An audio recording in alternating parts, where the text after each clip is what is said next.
It was supposed to be one of the happiest days of my life, finally moving into the ranch I had spent years saving for. It was a quiet property on the outskirts of a small HOA-governed community, nestled against the hills with acres of open space.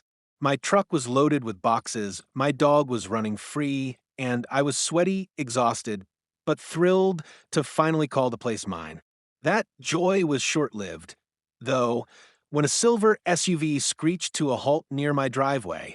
Out popped a woman in her late 50s, holding a clipboard like it was a badge of honor. "Excuse me," she barked, marching toward me. "What are you doing on this property?" I wiped my hands and smiled, thinking it was a nosy but harmless neighbor. "Hi, I'm just moving in. This is my place." I pointed toward the moving van and the sold sign still staked in the front yard. But she didn't even glance. Her eyes narrowed. "That's not possible. The owners never mentioned anything about selling, and I don't recognize you." Within minutes, she was on her phone, loudly telling 911 that there was a suspicious man stealing furniture from an empty property. Despite showing her the deed on my phone, she refused to believe me, claiming that forgeries were common and that I fit the profile of someone who would pull a scam. I was stunned, standing on my own land, being accused of theft by a stranger who didn't have any real authority. I thought it would be resolved when the cops arrived. I was wrong.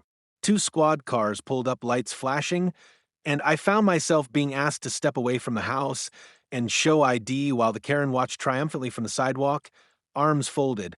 It wasn't until I produced official documentation, including the purchase agreement, ID matching the address, and even a welcome letter from a utility company, that the officers realized what was happening.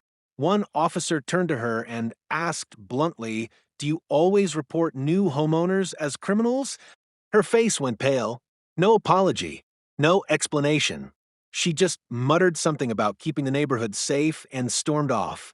I later learned she wasn't even part of the HOA board, just a self-appointed neighborhood watchdog.